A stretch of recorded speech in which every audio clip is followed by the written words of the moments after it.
Hi guys! So, nandito na tayo sa aking Facebook page and it's time for another Carlos Reaction.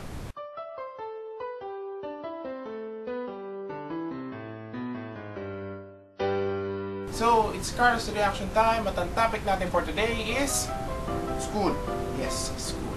So, basically school. Ano meron sa school? Classmates, homework, teachers, yung mga kaibigan, yung mga best friends, mga crush nyo. What? Yun yung limang yun. Pero ma-memory. So sa school, imposibleng wala mga levels, di ba? Hindi yung year level, as in yung mga level, kung nasan ka. Yung mga nasa popular, yung pinakataas, top the food chain. Wow! Pag sinabi yung pangalan, alam na ko sino yun. At magaling siya. Ay, kilala mo si Ay, oo, galing na Pangalawa, yung not so popular, pero kilala.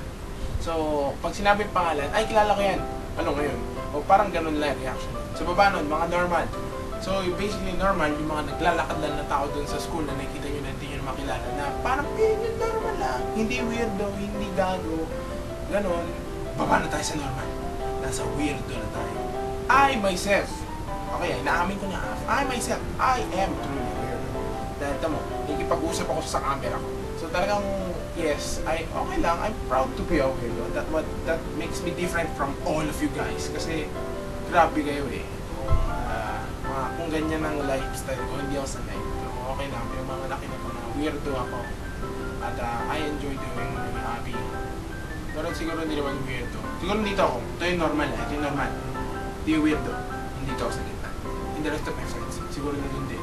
Sa baba na weirdo, yun na talaga yung mga abnormal na napaka-out of this world. Na miski ako na weirdoan din. Bala na kayo mag-judge kung sino yung mga napapaisip na kayo ngayon. Okay, so punta na tayo sa lima kanina sinabi ko. Una natin yung mga classmates. Yes, so mga classmates nyo, mga okay ba sila? Mga aranchados? O mga ogags? O pwede rin mga masasaya, malandi? O pwede rin kadiri, may lawin, kumasing. O pwede rin mga tafwede. O pwede rin mga normal lang. So, at least, masaya dapat ang feeling nyo. For the last year, lalo na 4th year na tayo. Kung sino man nanonood na 4th year dyan, graduate na tayo. Huwag lang nyo ibaksak kasi wala ng pag-asa pagkatapos na. Let's go to the teachers. The teachers that have served us for the last decade in a year.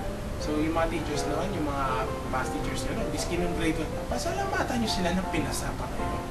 At I'm not proud to say this, pero nag-summer ako ng 2 beses. Carlo, kawawa ka naman. Yung pagkatambak-tambak na homework na yan. Imagine nyo, gato homework niya. Math, may chem, may project kayo sa Filipino, oral test kayo sa English, tapos dun sa statistics, so may gagawin pa kayong pagbabasa na hindi mo mabasa-basa dahil pagkahirap-hirap na example na hindi mo maintindihan. Okay, for the 4th, yung mga friends na surely magtatagal ng years at pag lumaki na kayo, mag-celebrate kayo dahil nakilala nyo ang isa't isa. At siguro na rin yung gabay nyo. At yung panghuli, yung minention ko na hindi naman siguro pagka-importante. Ayaw ko sabihin, basta yun lumalabas dyan. So, ano ba yung word na yan? Inspiration ba?